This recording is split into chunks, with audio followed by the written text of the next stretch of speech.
Labor, what Labor did to the state did to Labor at an election not so long ago, and now they've learnt nothing and they've gone back to one of the bother boys who was responsible for the downfall.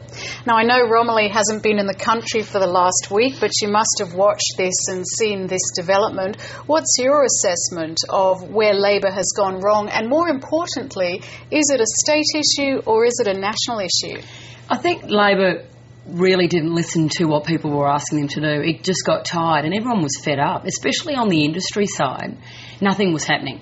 So exactly what Michael said is the voters have voted. You know, they were angry and no infrastructure was happening, no changes were happening. It was the same old, same old. And really I think the electorate lost trust in the government. But pointing John Robertson's been quite interesting in that you think it would probably sit back and go, what are the lessons we can learn we've had the worst election, results of any state government. In the history, state governments and federal. Maybe, they should have taken some time to really think about what the electorate was telling them, because once again the electorate are going, aren't you listening? But Julia Gillard has commented as recently as in the Whitlam oration the other night that she thinks this is a problem confined to just one state. Has she got that seriously wrong? Every state seems to be different. If you look at what happened in both Victoria and Tasmania, they're hung parliaments, all very close. And it seems to be then you look at what happened in WA as well, and then New South Wales fundamentally very different. I mean, the New South Wales result was very different to other results in other states.